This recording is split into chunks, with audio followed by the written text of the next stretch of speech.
गिरवरधारी जय गोपीजन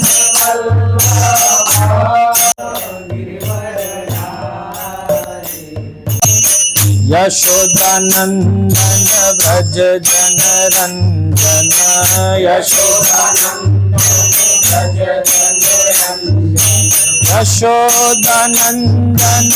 व्रज जनरंजन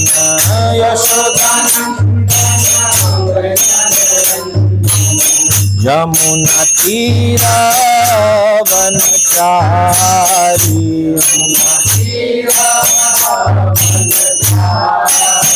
यमुना तीरा वनचारी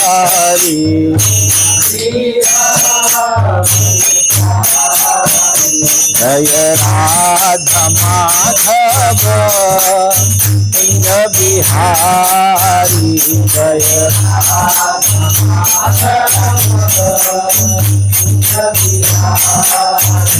जय गोपी जन वल्लभ गिरवरधारी जय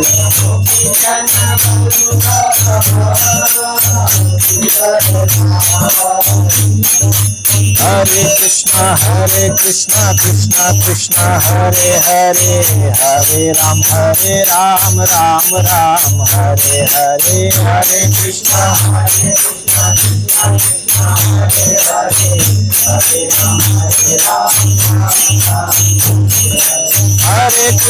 हरे कृष्णा कृष्णा कृष्णा हरे हरे हरे राम राम राम हरे हरे हरे कृष्णा कृष्णा हरे हरे हरे राम राम राम हरे हरे हरे कृष्णा कृष्णा कृष्णा हरे हरे हरे राम राम राम हरे हरे हरे कृष्णा कृष्णा कृष्णा हरे हरे हरे राम राम राम हरे हरे हरे कृष्णा कृष्णा कृष्णा हरे हरे हरे राम राम राम हरे हरे हरे कृष्णा कृष्णा कृष्णा हरे हरे हरे राम राम राम जय प्रभुपदा जय प्रभुपदा प्रभुपदा जय प्रभुपदा जय प्रभुपदा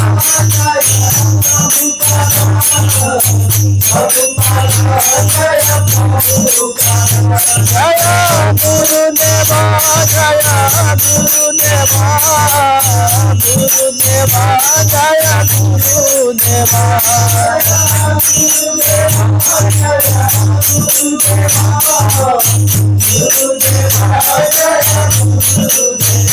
निताय गौर हरि बोल हरि बोल हरि बोल निताय गौर हरि बोल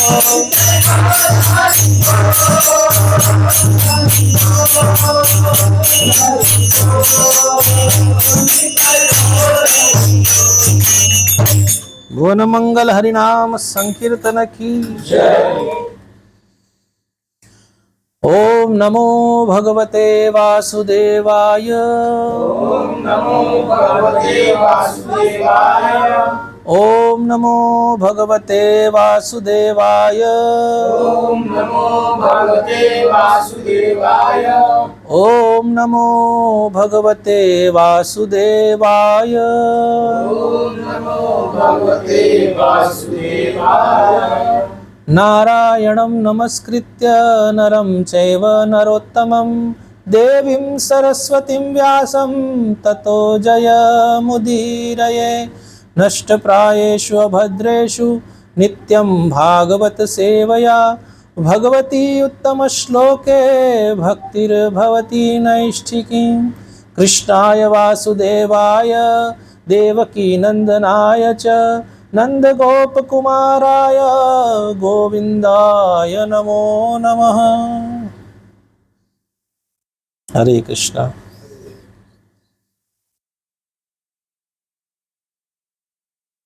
मैत्रेय उवाच एवं संजल्पितं मातुः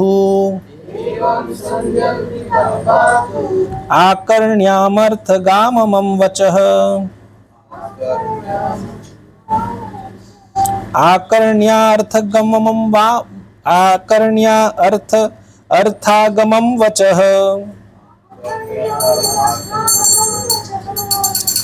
संनियम्य आत्मना आत्मानं निश्चक्राम पितुः पुरात् एवं संजल्पितं मातुः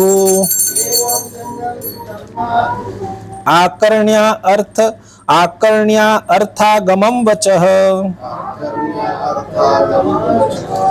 संनियम्य आत्मना आत्मानं निश्चक्राम पितुः पुरात् मैत्रेय उवाच एवं संजल्पितं मातुः आकर्ण्यार्थागमं वचः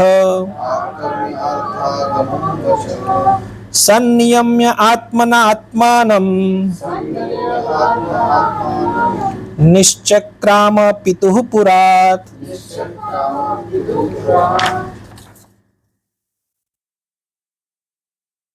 शब्दार्थ मैत्रेय उवाच, मैत्रेय मुनि ने कहा, एवं इस प्रकार, संजल्पितम परस्पर बातें करते, मातुः माता से, आकर्ण्य सुनकर, अर्थ आगमम सार्थक, वचः शब्द, संनियम्य संयमित करके, आत्माना मन से, आत्मानम अपने को, निश्चक्राम निकल पड़े, पितुः पिता के, पुरात घर से।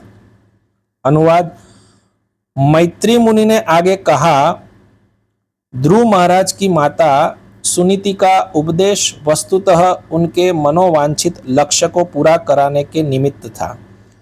अतः बुद्धि तथा दृढ़ संकल्प द्वारा चित्त का समाधान करके उन्होंने अपने पिता का घर त्याग दिया। ओम अज्ञानतिमिरान्धस्य ज्ञानाञ्जनशलाकया चक्षुरुन्मिलितं येन तस्मै श्रीगुरुवे नमः। श्रीचैतन्यमनोभीष्टं स्थापितं येन भूतले स्वयं रूपः कदा मह्यं ददाति स्वपदान्तिकं। वन्देऽहं श्रीगुरु श्रीयुतपदकमलं श्रीगुरुन् वैष्णवांश्च श्रीरूपं साग्रजातं सहगण रघुनाथान्वितं तं सजीवं साद्वैतं सावधूतं परिजनसहितं कृष्णचैतन्यदेवं श्रीराधा कृष्णपादान् सहगण ललिता श्रीविशाखान्वितांश्च। नमो ओं विष्णुपादाय कृष्णपृष्ठाय भूतले श्रीमते भक्तिवेदांत स्वामिनिति नामिने। नमस्ते सरस्वते देवे गौरवाणी प्रचारिणे निर्विशेष शून्यवादी पाश्चात्य देश तारिणे। हे कृष्ण करुणा सिंधु दीनबंधु जगतपते गोपेश राधा कांत नमोस्तुते। तप्त कांचन गौरांगी राधे वृंदावनेश्वरी वृषभानुसुते देवी प्रणमामि हरिप्रिये। वाञ्छाकल्पतरुभ्यश्च कृपा सिन्धुभ्य एव च पतितानां पावनेभ्यो वैष्णवेभ्यो नमो नमः। जय श्री कृष्ण चैतन्य प्रभु नित्यानंद श्री अद्वैत गदाधर श्रीवासादि गौर भक्त वृंद। हरे कृष्णा कृष्णा कृष्णा हरे हरे, हरे राम राम राम हरे हरे। हरे कृष्णा। आप सभी भक्तों का हार्दिक स्वागत है। वस्तुतः मुझ में वो क्षमता नहीं है कुछ भागवत के विषय में मैं कह सकूं, परंतु गुरु महाराज की कथा सुन के तथा सभी आचार्यों का तात्पर्य को समझ के जो मेरी मति में आया है वो बताने की मैं कोशिश करूँगा। कि भागवत ऐसा ग्रंथ है, सागर है, जितना बताए उतना कम है। वास्तव में मेरी जिह्वा को ही शुद्ध करने के लिए मैं ये कह रहा हूँ, क्योंकि प्रभुपाद जी की भी आज्ञा है कि हर एक जीव में कृष्ण प्रेम छुपा हुआ है, केवल उनको जगाने की देर होती है। हम वास्तव में भगवान कृष्ण के ही दास हैं।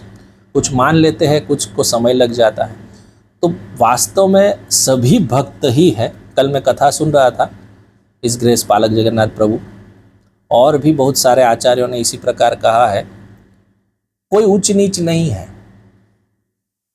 सभी भगवान कृष्ण से प्रेम ही करते हैं। लेकिन उस प्रेम को बढ़ाने के लिए कोई रास्ता होता है, जरिया होता है, उसका मैं माध्यम बन रहा हूँ। उस माध्यम बन के गुरु कृपा से कुछ कहने की कोशिश कर रहा हूँ। कुछ क्षति भी हो जाए, कुछ वाक्य मेरे इधर से उधर हो जाए, तो मेरे वास्तव में किसी की तरफ उद्देश्य नहीं होता है। क्योंकि भागवत में बताया जाता है कि भगवान जो कहना चाहते हैं वो किसी ना वक्ता के मुख से कहलवा देते हैं। क्योंकि भागवत के शब्दों में भगवान श्री कृष्ण का विग्रह प्रस्थापित है। एक एक शब्द श्री कृष्ण का वांगमय मूर्ति है। श्रीमद् भागवतम, जैसे भगवत गीता भगवान श्री कृष्ण ने कही अपने मुख से, इसी प्रकार भागवत जो है वेद व्यास जी ने लिखा। लेकिन कब लिखा? जब 17 पुराण की रचना करके वास्तव में वो भी दुखी थे। यही कथा आती है भागवत में भी कि इतने पुराण लिख चुका, लेकिन मुझे जो आनंद की प्राप्ति हो रही है वो नहीं हो रही है जो होनी चाहिए। ठीक है, मैंने महाभारत लिखा, मैंने वेदांत सूत्र पे कुछ पुराण भी लिख दिए, पद्म पुराण आदि आदि, लेकिन जो मन को प्रफुल्लित करता रहे वो पुराण अभी तक या तो उसमें मुझे समझ में नहीं आ रहा है। तो नारद मुनि ही स्वयं भगवान की आज्ञा से वहाँ आते हैं और उनको ज्ञान प्रदान करते हैं। आपने अभी तक भगवान कृष्ण के सभी अवतारों की चर्चा नहीं की है और उनकी दिव्य लीलाओं का लेखन नहीं किया है, संकलन नहीं किया है। आप जब ये कर पाओगे, कर लोगे, तो आपको वो आनंद प्राप्त हो जाएगा। और अंत में श्रीमद् भागवत पुराण नामक ग्रंथ की रचना हुई महर्षि वेद व्यास द्वारा, और उसके बाद उन्होंने कलम रख दी। उसके बाद उन्होंने कुछ लिखा ही नहीं। यही अंतिम कंक्लूजन है। ये सब बातें भागवत में आती है। देखो, महात्म्य जितना भी कहा जाए भागवत का उतना कम है। जैसे अभी श्राद्ध पक्ष चल रहा है, अपने पितृओं को तर्पण देने हेतु हम कुछ ना कुछ तर्पण करते हैं, तिल तर्पण, जल तर्पण, इस प्रकार से। तो सबसे बड़ा तर्पण है श्रीमद् भागवतम सुनना और सुनाना। कथा से आप परिचित होंगे, मैं उसमें नहीं जाऊंगा, कई बार मैंने इसका जिक्र किया है। धुंधुकारी की कथा आती है, प्रेत योनि में भी क्यों ना गया हो कोई जीव, उनका उद्धार श्रीमद् भागवतम करता है। केवल श्रवण मात्र से, केवल श्रद्धा की आवश्यकता होती है। बहुत सारी बातें हैं, हम विषय में आते हैं। बहुत दिनों से हमारी ये श्रवण धारा थोड़ी गतिमान नहीं हो रही थी, तो ठाकुर जी की कृपा से आज से हमने शुरू किया, थोड़ा चर्चा करके कि भक्तों को आनंद भी प्राप्त हो। इधर भी कुछ भक्त ऐसे हैं जिनको सुनने की इच्छा है और आपके कैंप में भी है, तो दोनों तरफ कुछ बैलेंस करके गुरु कृपा से कुछ कहने की कोशिश करूँगा। तो हमने क्या श्रवण किया? श्री ध्रुव महाराज का चरित्र आपको ज्ञात तो होगा, 2 महीना हो गया है, लेकिन ध्यान में तो होगा। तो इसी श्लोक के दौरान हम उसको पकड़ने की कोशिश करेंगे। तो मां सुनीति के वचन को सुनकर ध्रुव महाराज अपनी बुद्धि को स्थिर किए। क्या हुआ था? ध्रुव महाराज को मन में ठेस पहुंच गई थी। राजा की गद्दी पे तुम बैठने के अधिकारी नहीं हो, क्योंकि तुम मेरी कोख से जन्म नहीं लिए हो। किसने कहा? सुरुचि ने, जो उनकी भी माता थी, है ना। और सुनीति जो थी वो ध्रुव महाराज जी की माँ थी। तो उन्होंने उपदेश किया कि आप क्या करोगे, अभी भगवान विष्णु की आराधना करके जो प्राप्त करना चाहते हो प्राप्त कर सकते हो। तुम्हारे पिताश्री, उनके पिताश्री और ब्रह्मा तक, मतलब पितामह, उन्होंने भी उनकी आराधना करके ही जो भी भौतिक लाभ हो या मोक्ष का लाभ हो, जो भी है वो प्राप्त किया है। तो इतना सुंदर वचन सुनाया, और ये सुनकर, और बीच में विलाप भी हुआ, हमने चर्चा किया था। ये शब्द सुना और वहां से निकल गए। किधर से? पिता के ग्राम से। यहां लिखा गया है कि निश्चक्राम पितुपुरात, पिता के घर से निकल गए। कहां जाएंगे वो लक्ष्य नहीं बनाया। ऐसे ही जैसे होते ना, धोती और जो भी पहना था वो पहन के निकल लिए। यहां पे एक सुंदर वर्ड आया है, हमारे गुरु महाराज कहते हैं अर्थागमम वचः। अब अर्थ का आगम होने वाला था। जब ध्रुव महाराज यहां से प्रस्थान किए तो निश्चय ये करके किए, अब तो मैं सर्वोच्च पद प्राप्त करके ही वापस लौटूंगा। तो माताजी ने एक गति तो दे दिया, अर्थागमम वचः, लेकिन उस गति को पार करने हेतु आगे क्या करना है वो सोचा नहीं। वास्तव में हमारा शास्त्रों में ये चर्चा आया है कि 4 पुरुषार्थ होते हैं, धर्म, अर्थ, काम, मोक्ष। किसी किसी को इन चारों पुरुषार्थ की आवश्यकता होती है, वो चाहते हैं कि इसमें हम लगे। किसी किसी को कुछ कुछ अच्छी लगती है, कोई इंद्रिय तृप्ति में उसको इच्छा करने की कोशिश करता है, कोई मोक्ष की प्राप्ति में करता है, तो कुछ संसार से उब जाते हैं तो मुक्ति की तरफ बढ़ते हैं। तो इसे अर्थागमम वचः कहते हैं। तो ये भागवत क्या है? भागवत असल में वचन से निर्धारित एक ग्रंथ है। इसमें वचन ही कहा गया है। कौन कौन भक्तों ने किस प्रकार से भगवान को प्राप्त किया, कौन सा साधन किया, इनका पूरा विवरण भागवत में आता है। और चाहे कोई भी हो, इसमें बताया गया है, उन्होंने एनकेन प्रकारेण कृष्ण से संबंध स्थापित किया और उनको उनसे प्रेम हुआ है, क्योंकि कृष्ण स्वरूप है, जीवैर स्वरूप है कृष्णैर नित्यदास। जीव का नित्य संबंध कृष्ण के साथ है। तो कैसे भी करके वो कृष्ण के संबंध में आ जाता है, उनको प्रणाम करता है, उनका नाम लेता है, तो वो समझो कि कृष्ण उनके अंदर स्थापित हो रहे हैं। अब उनकी गति किस प्रकार से साधु संग होती है उसके प्रकार से होगा। तो भागवत में वचन के द्वारा ही भगवान की प्राप्ति हुई, सुन सुन के, साधु संग करके। तो भगवान परम सुंदर एक व्यक्ति है, उनकी चर्चा है श्रीमद् भागवतम में। कहाँ रहते हैं? श्री वृंदावन धाम में। ये श्लोक जब उजागर हो गए, आगे आएंगे, तब आपको ध्यान में आता जाएगा। क्योंकि मैं इसलिए आज लिंक भी भेजा आप सबको, यदि आपके मोबाइल में वो डाउनलोड हो जाए श्रीमद् भागवतम, जैसे एंड्रॉयड में शायद कुछ और होगा, मेरा आईफोन है, उसमें से आप डाउनलोड करके वही चैप्टर, वही स्कंद का वही चैप्टर, वही श्लोक खोल के भी उसको पढ़ सकते हैं। तो श्रीपाद विश्वनाथ चक्रवर्ती ठाकुर बहुत सुंदर बताते हैं, जो गौड़ीय परंपरा के एक बहुत महान आचार्य हुए हैं, कि भगवान श्री कृष्ण इतने सुंदर एक व्यक्ति है जिनकी परम संगीनी प्रिया है। क्या है उनका नाम? राधा रानी। और गोपियाँ उनके साथ नित्य विहार करते हैं। इसकी भी चर्चा हम जैसे कृष्ण बुक पढ़ रहे हैं उसमें भी आ रहा है अभी धीरे धीरे, तो उसका महत्व भी हमको समझना चाहिए। तो ध्रुव महाराज को यहाँ पे मन में ठेस लगा है और निश्चक्राम पितुपुरात, पिता के ग्राम से निकल गए हैं माता का वचन सुन के। वैसे भागवत भी देखा जाए तो अर्थागमम वचः जिस प्रकार मैंने कहा, उसमें महर्षि वेदव्यास दूसरे श्लोक में, प्रथम स्कंद के प्रथम अध्याय के दूसरे श्लोक में कहते हैं कि धर्म प्रोज्जित कैतवोत्र परमो निर्मत सराणाम सताम वेद्यम वास्तवमत्र वस्तु शिवदम तापत्रयो न मूललम श्रीमद् भागवते महामुनि कृते किंवा परेरीश्वर सद्यो हृदय अवरुद्ध तेत्र कृतिभि शुश्रुभि भिस्तत्क्षणात्। इसका मतलब है अब अन्य शास्त्रों की क्या आवश्यकता है, अन्य शास्त्रों को सुनने की आवश्यकता नहीं। जब श्रीमद् भागवत सुनने के लिए कोई सुकृत जीव अग्रसर होता है तो उनके जन्म जन्म कोटि के जो पाप है वो ध्वस्त हो जाते हैं और भगवान कृष्ण उनके हृदय में स्थापित हो जाते हैं केवल सुनने मात्र से।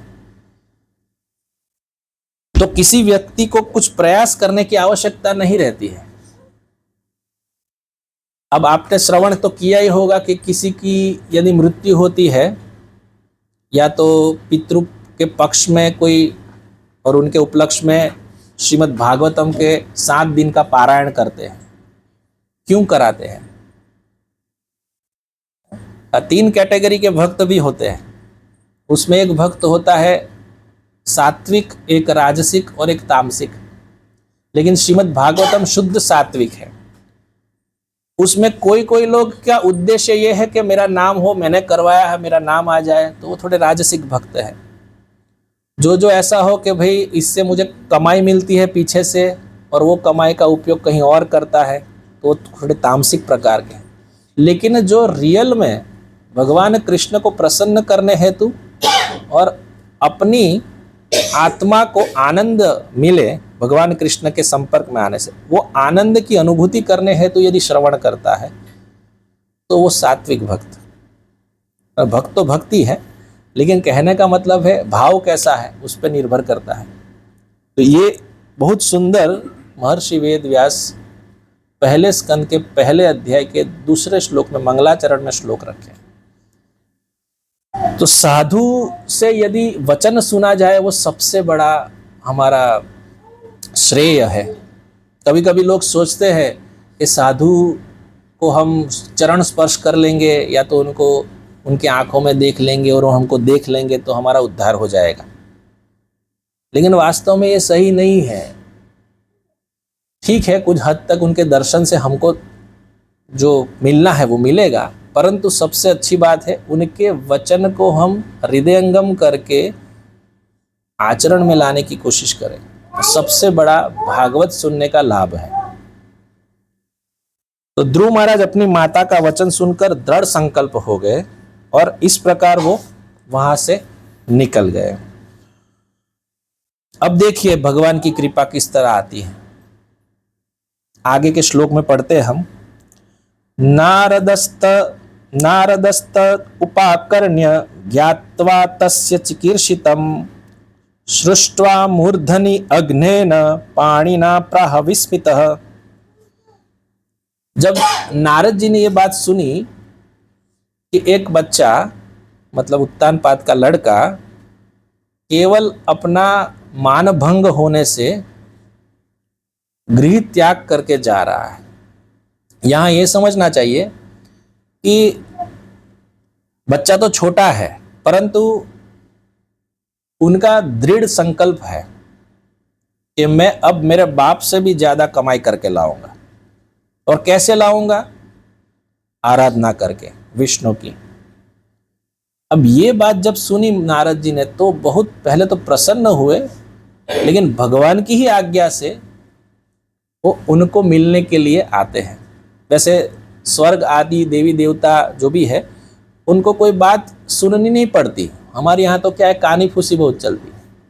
अरे आपने सुना उसका क्या हुआ, आपने सुना। इनको अपने आप पता चल जाती है कि कोई ऐसा दृढ़ संकल्प भगवान को पाने के लिए करता है, तब सब देवी देवता और जो गुरुजन है वो अलर्ट हो जाते हैं और भगवान इस पे कृपा करने के लिए ऐसे ही गुरुजन को भेजते हैं।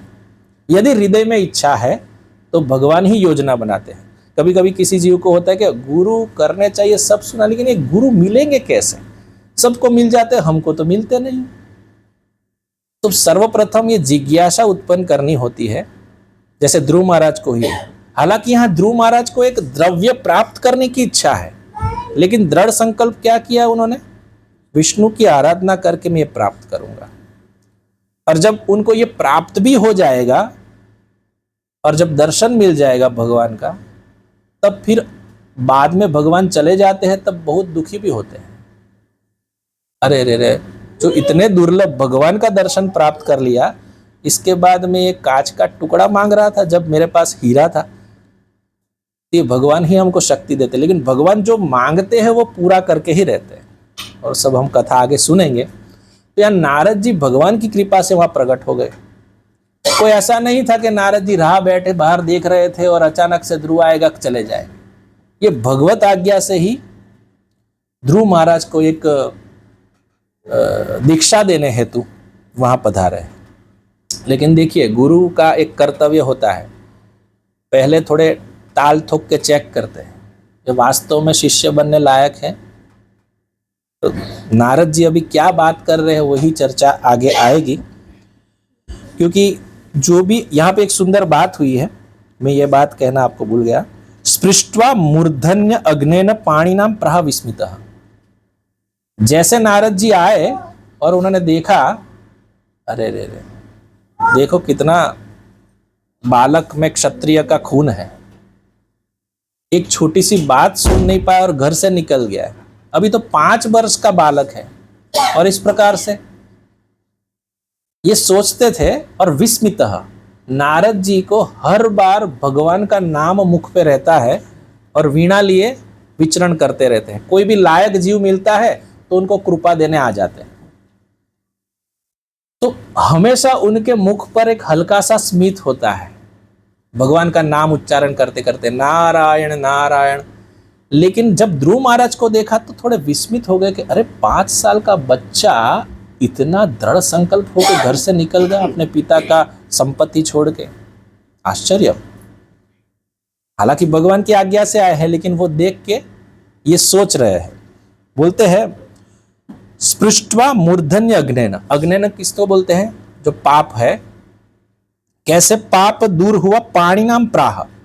नारद मुनि ने ध्रुव महाराज के मस्तक पे हाथ रखा और जैसे ही हाथ रखा तभी ध्रुव महाराज के कोटि कोटि जन्मों के पाप ध्वस्त हो गए और पुण्य। यहाँ पे ये अर्थ लगाना चाहिए, हमारे महाराज जी कहते हैं कि ध्रुव महाराज ने कोई पाप नहीं किया था, लेकिन भगवत प्राप्ति में कोई भी चीज अड़चन रूप होती है उसको ही पाप की कैटेगरी में गिना जाता है, ऐसा बताया है। तो इसमें केवल स्पर्श करने मात्र से भागवत पुरुष के, भगवान के भक्तों में कितनी शक्ति होती है। स्पर्श करने मात्र से ध्रुव एकदम शुद्ध हो गए। ये कहने का वास्तव में जीव बहुत पूर्व जन्मों के कर्मों के आधार पर सुख या दुख भोगते रहते, वो उनके पूर्व जन्म के हिसाब से ही आते जाते रहते। लेकिन जब साधु पुरुष का संग होता है, श्रवण बढ़ता है, भगवान में मति लगती है, तो उनके पाप कटते जाते हैं। हमारे अंदर भी सब जगह पे पाप और पुण्य का वास है, और ये पाप और पुण्य केवल अच्छे और बुरे कर्मों का ही फल है। लेकिन भगवान की प्राप्ति हेतु कोई निकल जाता है, और जो भी कर्म भगवान की सेवा युक्त किया जाता है वो ना पाप में आता है ना पुण्य में आता है, वो मुक्ति की तरह अग्रसर होता है। और मुक्ति किसको कहा जाता है, हमारे भक्त समाज में मुक्ति यानी भगवान की सेवा, भगवान की संतुष्टि, भगवान को आनंद हम कैसे प्रदान करें। क्योंकि हमारा उद्देश्य है कृष्ण प्रेम, जो राधा रानी का है। हमारा उद्देश्य क्या है, हम सब क्यों भजन कर रहे हैं, हमारा सत्संग करते हैं, लेकिन प्रभु जी कैसा सत्संग करने के बाद क्या करना है नेक्स्ट। तो उद्देश्य हमारा तो यही है कि भगवान को प्राप्त कर लेना, उतना उद्देश्य नहीं है। भगवान का प्रेम प्राप्त करना, भगवान को प्राप्त किया तो प्रेम प्राप्त हो जाएगा। लेकिन कई ऐसे भक्त भी है जो अलग अलग मुक्ति की इच्छा रखते हैं, सायुज्य, सामीप्य, 5 प्रकार की मुक्ति होती है। लेकिन भक्त को मुक्ति से कोई काम ही नहीं। हमारे गुजरात के नरसिंह मेहता बहुत सुंदर भजन लिखे हैं, गुजराती में है। भूतड़ भक्ति पदार्थ मोटू ब्रह्मलोकमा नाही रे। मोटू यानी बड़ा, तो भूतड़ भक्ति मतलब भक्ति भगवान की करनी, भक्ति यानी भगवान की सेवा आराधना करनी, उसको उनको ही संतुष्ट करना, ये सबसे बड़ा सुख है, सबसे बड़ा आनंद है। ये छोड़ के मुझे वैकुंठ भी नहीं जाना है उनकी सेवा में, बस केवल उनकी भक्ति करना है। जैसे हनुमान जी महाराज का हम उदाहरण देखते हैं, आपको ज्ञात होगा, जब भगवान राम अपनी लीला संवर्धन करके जा रहे थे तो सरयू नदी में उतर के चतुर्भुज नारायण का स्वरूप ले लिया और सबको बताया कि जो जो भक्त मेरे साथ आना चाहेंगे वो आइए। तो सब भक्त उतर रहे थे, हनुमान जी नहीं गए। हनुमान जी सोचने लगे कि सब लोग जा तो रहे हैं लेकिन कथा का समय कैसा होगा क्या है पता नहीं। उसने भी भगवान ने देख लिया, भगवान ने देखा हनुमान जी विस्मय में है तो पूछा हनुमान जी आप नहीं आ रहे हैं? तो बोले भगवान आपके वैकुंठ में साकेत में कथा का टाइमिंग क्या होगा? तो बोले नहीं नहीं हमारे यहाँ कथा नहीं होगी, वहां तो मैं हूं स्वयं। तो हनुमान जी बोले नहीं तो फिर मुझे नहीं आना है। ये वास्तव में प्रेम है भगवान के प्रति, भगवान को छोड़ने के लिए तैयार है भगवान की सेवा के लिए। जैसे एक दूसरा उदाहरण लीजिए, अभी दामोदर मंथ भी आने वाला है, नेक्स्ट मंथ में सुंदर लीला हुई यशोदा माता की। जब भगवान कृष्ण गोद में थे और माता यशोदा का स्तनपान करवा रही थी, मतलब माता करवा रही थी, तब क्या हुआ है, जब दूध रसोई घर में उबल रहा था, उफान ले रहा था, तो उन्होंने पहले सोचा था पद्मगंधा नाम की एक बहुत ही बहुमूल्य गाय है, उनका दूध में से पद्म की सुगंध आती है, वो गाय का दूध निकाल के औटा के उसको गर्म करके रखा है और इसी बीच में वो स्तनपान करा रही है। लेकिन देखा इतना आनंद विभोर होके माँ ने कि बच्चा बहुत सुंदर तरीके से दूध पान कर रहा है, परंतु उसी क्षण वो उफान ले रहा था दूध, तो वहां कृष्ण को छोड़ दी और छोड़ के दूध बचाने गई। तो आचार्यों का मत ये है कि भगवान की सेवा में यदि भगवान को भी हमको साइड में रखा जाए तो पहले वो उनकी सेवा को ही पसंद करें। तो इस प्रकार जीवन में सबसे महत्वपूर्ण चीज तो यही है कि भगवान की सेवा की जाए। यहाँ पे नारद मुनि ने जैसे ही उन ध्रुव महाराज के मस्तिष्क पे हाथ रखा, उनके सारे पाप और पुण्य ध्वस्त हो गए उधर के उधर, और कहने लगे आगे, अहो तेज क्षत्रियाणाम मान भंगम मृष्यताम बालोपियम हृदा धत्ते यत्स्मातु असत्वचः। बोल रहे अहो देखिए तो क्षत्रियों का कितना बड़ा तेज है, एक छोटा सा मान भी उनको भंग हो गया, वो सहन नहीं है। सुरुचि ने अपने कटु वचन से उनके हृदय को क्षित विक्षित कर दिया, और वो सुन के एक बच्चा बालो अपी, अभी तो बच्चा है 5 साल का, उसने निश्चय कर लिया कि मैं अब इस ग्राम में नहीं रहूंगा क्योंकि पिताजी मुझे गोद में नहीं ले रहे हैं, तो घर छोड़ के जा रहा है। तो क्षत्रियों का कितना एक भयंकर प्रण होता है, और उनका स्वभाव में भी यही होता है। जैसे युद्ध में पीठ ना दिखाना, अपना मान भन हुआ वो सहन ना करना, ये सब क्षत्रियों का स्वभाव होता है। भगवत गीता में इसकी बात की पुष्टि हुई है, ब्राह्मणों का क्या गुण होता है, क्षत्रियों का क्या गुण होता है, वैश्य क्या क्या होता है। तो ये तो एक उत्तानपाद के पुत्र घोर क्षत्रिय युग मतलब कुल में जन्म लिए हैं। तो ये नारद जी सोच रहे हैं और कह रहे हैं कि जरा सोचो तो, एक नन्हा सा बालक उसकी सौतेली माता का कहा गया वाक्य से क्षित विक्षित हो गया और घर छोड़ने को तैयार हो गया। आगे नारद जी कह रहे हैं, नारद उवाच नाधुनाप्य अवमानं ते सम्मानं वपि पुत्रक लक्ष्यामः कुमारस्य सक्तस्य कृण आदिषु।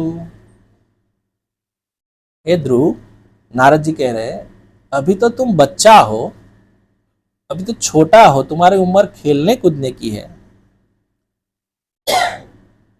यहां पे ये बात को समझना चाहिए कि नारद जी एक परीक्षा के तौर पे ये सब बातें कर रहे हैं कि कितना दृढ़ संकल्प है बच्चा। अभी तो तुम्हारी उम्र खेल कूद में होती है, ये कहाँ तुम अपमानजनक शब्दों में आके बैठ गए और मुझे ये हो गया वो हो गया, मैं घर से छोड़ के जा रहा हूँ। पहले पहले नया नया दृढ़ संकल्प होते हैं ना तो बहुत जोश में होते हैं, लेकिन ये गुरुजन क्या करते हैं, सच्ची उसकी जो निष्ठा है उसको समझने हेतु कुछ परीक्षाएं लेते हैं। थोड़े जोश में आ गए, ठीक है, फिर गुस्सा ठंडा हो जाएगा तो चला जाएगा बालक। तो ये सोच के उनको कहे। आगे कहते हैं, विकल्पे विद्यमानेपि नहीं असंतोष हेतवः पुंसो मोहमृते भिन्ना यल्लोके निज कर्म भी। हे ध्रुव, यदि तुम समझ रहे हो कि तुम्हारा आत्मसम्मान को ठेस पहुंचा है और तुम असंतुष्ट हो, इसमें तुम्हारा कोई सोचने का कारण नहीं है। वास्तव में यह लोक में निज कर्मी भी अपने अपने कर्मों द्वारा सबको सुख या दुख भोगना ही होता है। जैसे मान लो कि अभी मैं कोई चीज से बहुत दुखी हूं और मैं कोसने लगूं कि मुझे मेरे ऊपर तो ये प्रॉब्लम आ गया है, मैं तो बहुत ही एकदम नीच अवस्था में हो गया, मेरा कोई मान सम्मान नहीं हो रहा है, तो ये सोचना भी एक तरह से अपने कर्मों के हिसाब से ही है, ऐसा समझा रहे नारद जी। तो इस प्रकार असंतोष माया का ही अन्य लक्षण है। प्रत्येक जीवात्मा अपने पूर्व कर्मों के अनुसार नियंत्रित होता है और सुख या दुख भोगने के लिए नाना प्रकार के जीवन होते हैं। तो इस प्रकार कहने का तात्पर्य ये है कि तुम अपने आप को दोष मत दो। ये जो घटना घटित हुई है तुम्हारे साथ, ये तो तुम्हारे पूर्व जन्म में कुछ लेना देना होगा इसलिए हुई है, इससे थोड़ा कोई घर छोड़ के भाग जाएगा। इसको इतना सीरियसली ले लिया। चलो चलो मैं तुम्हें लेके जाता हूँ उत्तान पाद के पास और वहां जाके तुम्हें बोल दूंगा, कोई बात क्यों नहीं मानेंगे, पिता हो तुम, बालक को आधा राज्य तो दिलवा ही सकते हो, चलो चलो दिलवा दो। ध्रुव महाराज के आधा, हमारे गुरु महाराज बोलते आधा, अब पूरा दे तब भी मैं नहीं लूंगा। इतना आक्रोश था, अभी भी खून खौल रहा था, मुझे ऐसा बोल दिया। सुरीची ने मुझे ऐसा बाण मारा है, मेरे हृदय रूपी पात्र का छेद विच्छेद कर दिया है, और अब आप इस प्रकार बोल रहे हो, आधा क्या पूरा राज्य देंगे तो भी मैं नहीं लूंगा। प्रकृति के नियम अनुसार सबको कर्म मिलता है, ये सब नारद जी समझा रहे हैं। नारद जी बोल रहे हैं कि देखिए, जैसे भगवत गीता में बोल रहे हैं ना, प्रकृति क्रियमाणानि गुणे कर्माणि सर्वश अहंकार विमूढ़ात्मा कर्ता अहम इति मन्यते। मतलब प्रकृति के गुण के माध्यम से, प्रकृति के गुण कौन कौन से हैं, सात्विक राजसिक तामसिक, उनके माध्यम से हमारे अंदर कम ज्यादा मात्रा में ये गुण प्रस्थापित है पूर्व जन्म के अनुसार। जिसका जिस प्रकार का गुण का बाहुबल्य होता है उसी प्रकार से वो अपनी चेष्टाएं करता है। तो वो पूर्व जन्म में ऐसे कोई कर्म हो गए हैं, इसके लिए तुम्हें ये भुगतना पड़ रहा है, इसमें इतना शोक करने की क्या बात है, चलो चलो घर लेके चलता हूं। तो ये होता है कई कई बार। कभी कभी लोग बहुत टेंशन में आ जाते हैं, सोचते रहते हैं मेरे साथ ही ऐसा क्यों होता है, मैं जीवन में इतना उपलब्धि प्राप्त किया और ऐसा करना चाहता, मेरे साथ ही ऐसा क्यों होता है। बहुत बार होता है ना, छोटे बच्चे में भी होता है, मेरा मार्क्स क्यों नहीं ज़्यादा आता, मैं पढ़ाई करता हूँ, फलाना है, तो स्मरण शक्ति में अभाव होता है किसी किसी का, तो बहुत सारी चीज़ें होती है ऐसी। तो ये सब सोचने का कारण नहीं है, इसमें दुख लगाना नहीं चाहिए, क्योंकि पूर्व जन्म के आधार पर निर्धारित होता है। एक बार क्या हुआ, हमारे गुरु महाराज इस प्रसंग को कहे कि एक बार दो व्यक्ति थे, तो अब रेलवे स्टेशन पे राह देख रहे थे ट्रेन का, और वो दो व्यक्ति भागे भागे से आए। अब जब भागे भागे से आए तो देखा ट्रेन उस समय आ रही थी, लेकिन उससे पहले सब लोग उधर चिंतित थे जो प्लेटफॉर्म पे खड़े थे। वो सोचे अब ट्रेन इतनी लेट 2-2 घंटा होने लगी है, कितना परेशान हो गए, मुझे यहाँ जाना था, वहाँ जाना था, यहाँ काम करना था। अब ये ट्रेन वाले भी बहुत ही बदमाश हो गए हैं, कुछ ध्यान नहीं है उनका। तो सब कोस रहे थे, जब ट्रेन विलंब से आ रही थी तो उसके विषय में शोक प्रकट कर रहे थे, और जब 2 घंटा हो गया ये बातें चल रही थी, महाराज जी वहाँ सुन रहे थे। जैसे ही 2 व्यक्ति वहां से दौड़ते दौड़ते आ रहे थे और उसी समय ट्रेन आई और ट्रेन मिल गई उनको, तो बहुत प्रसन्न हो गए, चढ़ गए अंदर और बोले अरे अरे अरे, मैं तो सोचा अब ट्रेन छूटी जाएगी, घर से इस प्रकार भोजन करके आया, लेट हो गया, लेकिन बहुत बहुत अच्छा हो गया, ट्रेन मिल गई। तो एक ही स्थिति में जो प्लेटफॉर्म पे राह देख रहे थे वो दुखी हो रहे थे कि ट्रेन विलंब से आ रही थी, और जो लोग देर से आए और उनको ट्रेन मिल गई वो लोग सुख की प्राप्ति कर रहे थे, सुख की अनुभूति कर रहे थे। ऐसे ही जीव संसार में हमेशा सुख और दुख में घिरा रहता है। वास्तव में उसको ये पता नहीं कि ये सुख और दुख अपने ही किए हुए पुण्य और पाप से प्रस्थापित होते हैं। जैसे एक सपना देख लो, नींद में हम सपना देखते हैं तो कभी कभी ऐसा होता है कि हाँ हाँ हाँ मेरा इतना मान हो रहा है, मुझे पुरस्कार मिल रहा है राष्ट्रपति जी से, और जैसे सो के उठा उसको कुछ पुरस्कार भी नहीं है, कोई राष्ट्रपति नहीं है, ना कोई है। इसी प्रकार जीवन का भी होता है। जिस प्रकार जीवन में हम आनंद और क्षोभ उत्पन्न करते रहते हैं, वो वास्तव में हमारी मूर्खता है। ये जीवन में लिखा गया है, उसी प्रकार गुण के माध्यम से प्रस्थापित होता रहता है। और दूसरी बात महाराज जी ये कहे कि जैसे शिव जी भी इस बात की पुष्टि करते हैं कि उमा कहूँ मैं अनुभव अपना, सत हरि भजन जगत सब सपना। तो भगवान शिव इस बात की पुष्टि करते हैं रामचरितमानस में कि जगत सपना है, लेकिन जगत को सब सच मानते हैं, इसीलिए दुखी होते हैं, है ना। एक एक किरदार निभाने आए हैं और निभा के हम साथ छोड़ के चले जाते हैं। वो ट्रेन के माध्यम से ही है, ट्रेन पे चढ़ गए, अपना स्टेशन आया, जन्म हो गया। जितना दूर देर तक हमारे चलने वाला है ट्रेन, वहां तक हम सगे संबंधी होते हैं, ट्रेन में बैठते सब बात भी करते, एक दूसरे से बोलते अच्छा आप इधर से, और अच्छा संबंध हो जाता है। जैसे ही स्टेशन आया, उतर गया तो बोला, रोने लगा, अरे मेरा स्वजन चला गया, अरे भाई उसका स्टेशन आ गया तो उतर गया, चला गया। ऐसे ही जीवन का हर एक मोड़ पे ये जो दुख और सुख आता है वो प्रकृति गुण के माध्यम से आता है। ये नारद जी किसको सुना थे? ध्रुव महाराज को। इसलिए तुम शोक मत करो। और ये घर छोड़ने की बात, चलो चलो मैं दिला देता हूं तुम्हारे राजा, मेरी बात, मेरा शिष्य है, मेरी बात क्यों नहीं मानेगा, ऐसा करके बात कर रहे हैं। आगे कहते हैं परितुष्येत ततः तात तावन मात्रेण पुरुषः देवोपसादितम यावत् वीक्ष्य ईश्वर गतिम बुधः।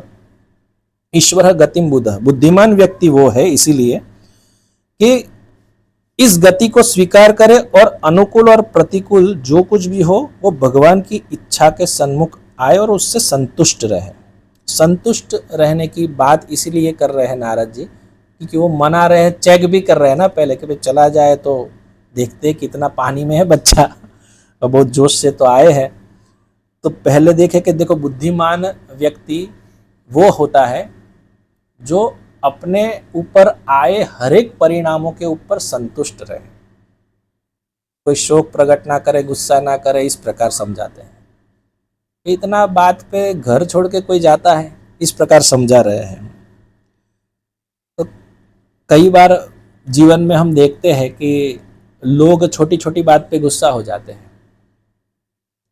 तो वो गुस्सा करने की आवश्यकता नहीं। क्यों गुस्सा कर रहे हो? ध्रुव महाराज को जैसे नारद जी समझा रहे हैं, अब गद्दी पे ही नहीं बिठाया ना, मैं सजेशन दे दूंगा, वो तुम्हें गद्दी पे बिठा देंगे, चल। अब ध्रुव महाराज तो ये रेडी नहीं है क्योंकि बहुत कटु वचन कहे, क्षत्रिय खून है, मानने के लिए तैयार नहीं है। लेकिन नारद जी इसको भार देकर समझा रहे हैं कि तुम्हें ये संतोष प्राप्त करना चाहिए। उत्तम तुम्हारा भाई है ना, वो गद्दी पे बैठेगा तो क्या हो जाएगा। भाव ये है, बताया नहीं है लेकिन कहने का भाव यही है। तो जीवन में जो भी मिलना है वो मिल के रहेगा, इसमें संतोष प्राप्त करो। लेकिन जीवन में भी देखते हैं ना, संतोष किसी को प्राप्त नहीं होता है। एक दूसरी घटना हमारे गुरु महाराज कहते थे, एक दिन एक पर्व था, तो पत्नी ने सुंदर सुंदर व्यंजन बनाए थे, और वो जो पति है ना, वो कोई कारण पत्नी से बहुत गुस्सा थे। तो आया, काम करके देखा, घर पे आया और सब पकवान पड़े थे, लेकिन गुस्से में थे, तो हटाओ, मुझे नहीं खाना है, इस प्रकार कह दिया। तो पत्नी ने और बच्चों ने भी नहीं किया कि खा लीजिए, इतना गुस्सा क्यों करना है, खा लीजिए, कि अब मुझे खाना ही नहीं है, और वहां थाली छोड़ के सीधा बेड पे जाके सो गया। अब जब सो गया तो पूरी रात तक भूख से झटपटाता रहा। अभी गुस्सा तो था, लेकिन क्या करे, कुछ कर नहीं सकता है। और जब सुबह हुई तब धीरे से आके बैठा और उसकी पत्नी को बोलने लगा, लाओ रात का जो खाना है। इतना गुस्सा करने के बाद वो खाना बासी 6-7 घंटे का बासी खाना फिर खाए। कहने का भाव ये है कि जब तक हमारे नसीब में कुछ नहीं लिखा, जैसे वो पदार्थ रहता है उधर, लेकिन तुम्हारे नसीब में नहीं है, वो सामने पड़ा रहेगा तो भी तुम्हें नहीं मिलेगा, वो रहेगा। तो जो ललाट में लिखा है वही थाली में आएगा, कितना भी पदार्थ पड़ने दो, जो भी मस्त मस्त आइटम है ना, स्वीट वगैरह, लेकिन वो नहीं खा पाएगा। तो इसी प्रकार जीव हमेशा जो दुखी रहता है उसका कारण नहीं है नारद जी, तुम संतोष प्राप्त करो। और ये क्या, घर छोड़ के कोई जाता है? तुम तो 5 साल के बच्चे हो, तुम्हारी तो खेलने कूदने की उम्र है। बच्चा छोटा होता है तो हम देखते हैं ना, प्रभुपाद जी भी बताते हैं, छोटा बच्चा रहता है तो उसको क्या है, खेल में बहुत आनंद रहता है, चंचल भी दिमाग रहता है। ऐसा कोई घर छोड़ के चला जाता है क्या? तो समझाने लगे, जैसे कुछ डॉल हो या गेंद हो, पकड़ के बैठा रहता है, उसके पास कोई जाएगा बच्चे के पास तो अपनी जो मनपसंद चीज है वो नहीं देना चाहेगा। मानो उसके पास कोई डॉल है और डॉल ले ले तो वो खुश नहीं होगी और रोने लगेगा बच्चा। तो इसी प्रकार तुम भी खेलने कूदने की उम्र में ये कहाँ इतना बड़ा अभियान लेके निकल पड़े हो? तुम चाहो मैं तुम्हारी बात करता हूं, इस प्रकार कहने लगे। आगे नारद जी दूसरे तरीके से समझा रहे हैं। अभी ध्रुव महाराज का तो तस् मस हो नहीं रहा है, अब दूसरा एंगल से नारद जी समझा रहे हैं। क्या समझा रहे हैं? अथ मात्रो उपदिष्ठेन योगेन अवरुरुससि यत् प्रसादम सवे पुंसाम दुरारध्यो मतो मम। अब नारद जी क्या है, बहुत हार्ड कैटेगरी से परीक्षण कर रहे हैं ध्रुव महाराज का। क्या बोल रहे हैं? अब तुम्हारी माता के उपदेश से भगवान की कृपा प्राप्त करने के लिए ध्यान योग की जो विधि तुमने ग्रहण की है, ठीक है, बहुत अच्छी बात है। तुम्हारी माता ने बहुत अच्छा उपदेश दिया है कि भगवान की आराधना करो, ध्यान लगा के भगवान को प्राप्त करो, और जो तुम्हें चाहिए वो दे देंगे, उसमें कोई गलत नहीं है, सही बात है। भगवान प्रसन्न हो जाएंगे, तुम्हें दे सकते हैं। लेकिन भगवान को प्रसन्न करना बहुत कठिन है, अत्यंत कठिन, तुम्हारी बस की बात नहीं है। मतो मम, ये मेरा भी मत है, रुला मारते हैं। मुझे अनुभव है, क्योंकि नारद जी का आपने प्रसंग सुना होगा, भागवत में प्रथम स्कंद में आता है, प्रथम स्कंद के शायद 5वें या 6वें, मुझे याद नहीं, अध्याय में। तो जैसे अभी मैंने शुरू में कहा ना, तो महर्षि वेदव्यास अपने विषय में जो असंतुष्टि प्रकट कर रहे थे, तो भागवत लिखने के बाद वो संतुष्टि प्राप्त करेंगे, ऐसा नारद जी जब उपदेश दे रहे थे, तब नारद जी अपनी कथा कहे महर्षि वेदव्यास को। मैं पहले एक बालक था छोटा, तो उसकी कथा है, लेकिन मुझे भी इतनी कठिनाई से भगवान की प्राप्ति हुई है। वो कथा में अभी नहीं जाऊंगा मैं। उस जन्म में कितना मैंने, जैसे एक छोटा सा क्या बोलते हैं उसको, क्षणिक आभा प्रकट हुई भगवान की, लेकिन पूरा दर्शन प्राप्त नहीं हुआ।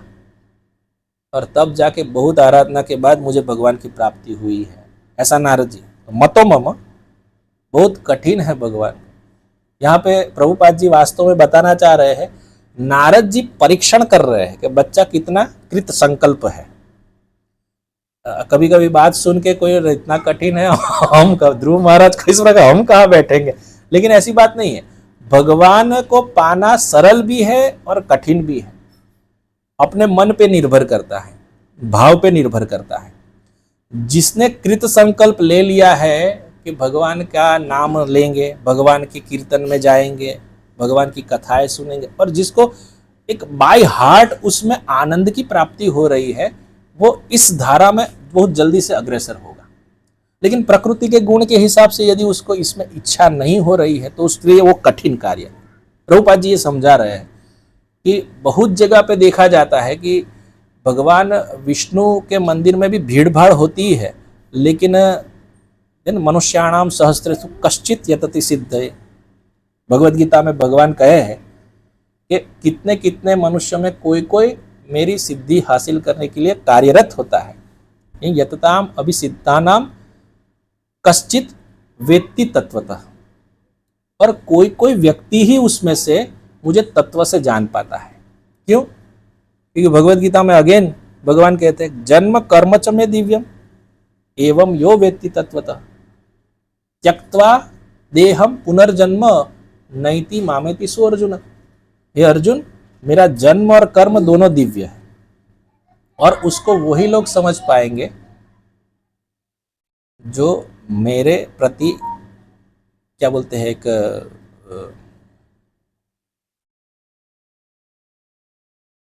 समर्पित है। समर्पित है, अब मुझे कभी कभी हिंदी शब्द मिलते नहीं तो समर्पित है और मेरे आश्रित है ना। और प्रत्यक्त्वा देहम पुनर्जन्म, तो देह उसका त्याग करने के बाद वो ये बात समझ जाएंगे तो देह त्याग करके भी मेरा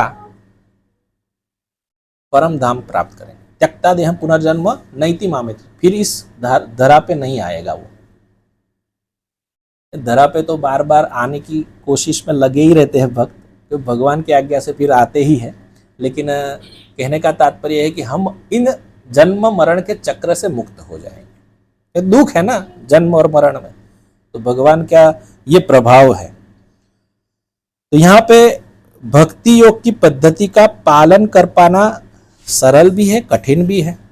लेकिन नारद जी बोलते हैं कि बहुत रुला मारेंगे, कठिन है, तुम कर पाओगे? आश्चर्य, मुझे तो प्रश्न है।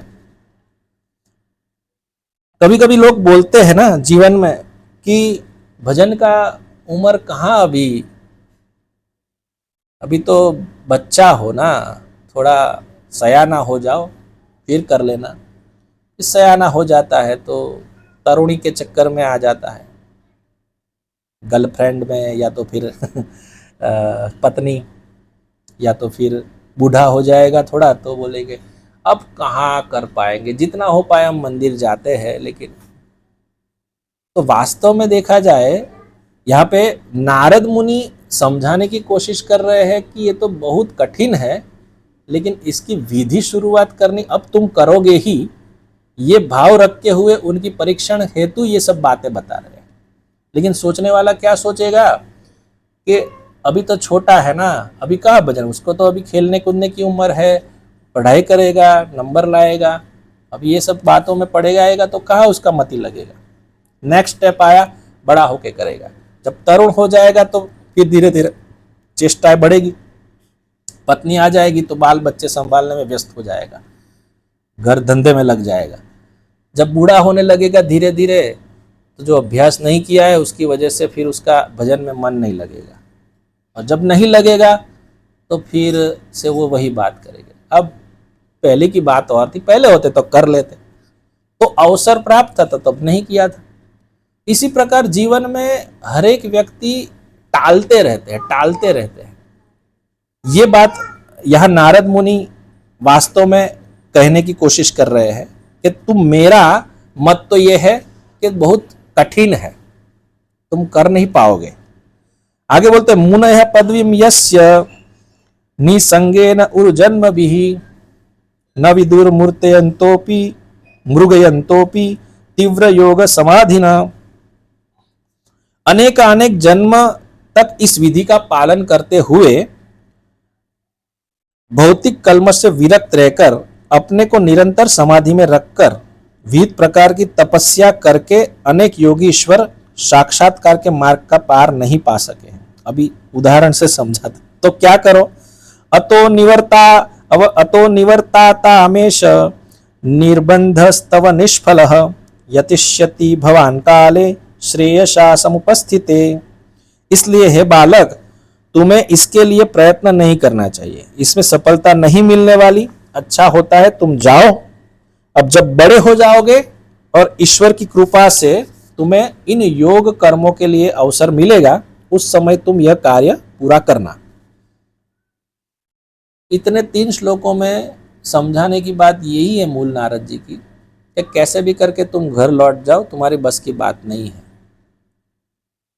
सामान्यतः लोग यही बात को बल देते हुए आगे चलते रहते हैं। हाँ, ये बात सही है, अभी हम अपने कार्य में ध्यान दें, ये सब कार्य करेंगे तो कहाँ।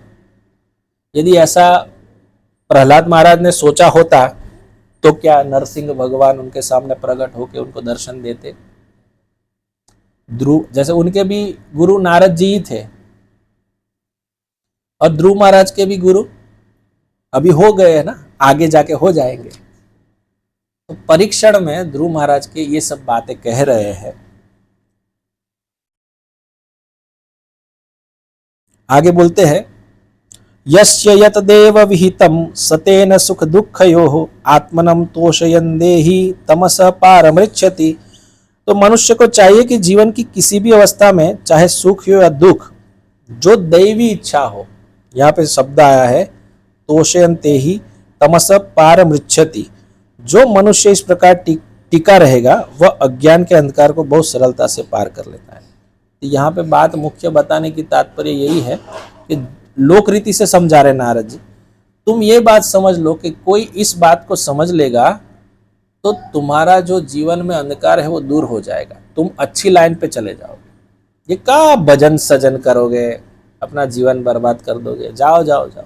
बहुत बहुत योगी लोग को भी प्राप्त नहीं हुआ है, तुम कहाँ प्राप्त कर लोगे। तो कोई ऐसा मेरे जैसा होगा हिला हुआ तो अरे यार सही बात है अभी तो थोड़ा थोड़ा करते वो ठीक है, ज्यादा नहीं करना चाहिए, वरना फिर हम कहाँ कार्य कर पाएंगे, ऐसा सोच लेते ना।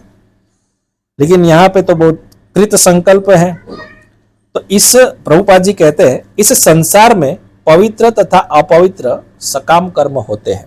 मैं पढ़ रहा हूं, जब तक भक्तिमय सेवा के अतिरिक्त कोई भी कार्य किया जाता है तब तक इस संसार के सुख तथा दुख ही प्राप्त होंगे। प्रभुपाद जी का तात्पर्य सुंदर है। जब हम तथा कथित सुख पूर्वक जीवन यापन करते रहते हैं तो यह समझना चाहिए कि हमारे पुण्य कर्मों का क्षय हो रहा है। ये ध्यान देने वाली बात है जो नारद जी भी बता रहे हैं इसको समझाने हेतु। और नारद जी ये जो कह रहे हैं वो हम जैसे जीवों को ही समझाने की कोशिश में